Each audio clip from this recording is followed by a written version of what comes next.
The Lyrans are a race of humanoids that have been in existence long before the history of Earth began.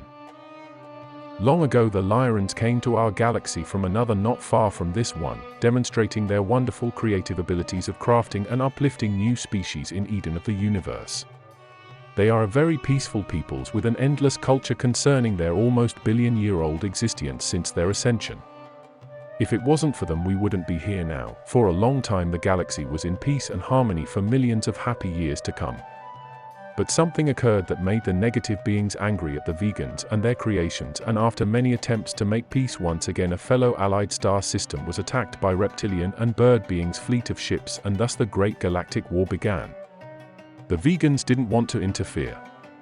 But when the battlefront came very close to home, and after billions had been killed from draconian and reptilian invasions alike, the Lyrans feared that their homeland would not make it to the end of this war.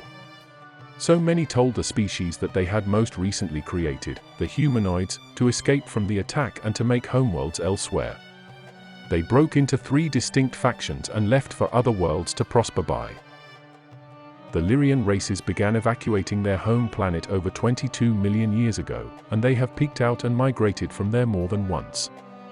They believe that creation itself is the first cause, not that a creator created it. They see creation as universal knowledge, universal wisdom, universal spirit. They were here and observed physical life on Hyperborea, a mythical first continent encompassing all of the land mass at that time. This was before Earth humans began physical evolution. Descendants of these Lyrians came again later and assisted the budding societies of the next epoch and gave Lemuria and Atlantis their names. Sekhmet. Sekhmet was one of the oldest gods and goddesses in the ancient Egyptian pantheon, who went by many names and titles, and appearing often in her characteristic red dress. She is often associated with the goddesses Atha and Bastet. Sekhmet was a goddess of war and the destroyer of the enemies of the sun god Re. Sekhmet was associated both with disease and with healing and medicine. Like other fierce goddesses in the Egyptian pantheon, she was called the Eye of Re. She was the companion of the god Ptah and was worshipped principally at Memphis. She was usually depicted as a lioness or as a woman with the head of a lioness. Sekhmet's story in Egyptian mythology: the sun god Ra grew angry at mankind's lawlessness. He decided to enact a punishment by sending an aspect of his daughter, the Eye of Ra, to Earth in the form of a lioness. She became Sekhmet, and her rampage turned the fields red with human blood. But, as myth would have it, Ra was not a cruel deity, and he ordered Sekhmet to stop the destruction. Yet, she would not obey. Though millennia have passed since the days of the pharaohs, mythological figures whose presence adorn myriad walls, monoliths, and scriptures, continue to inspire those who find meaning in what they represent.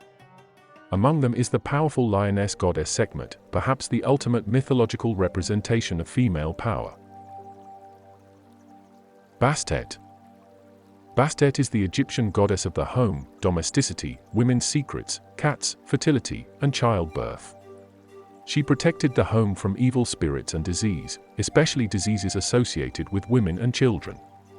As with many deities in Egyptian religion, she also played a role in the afterlife as a guide and helper to the dead, although this was not one of her primary duties.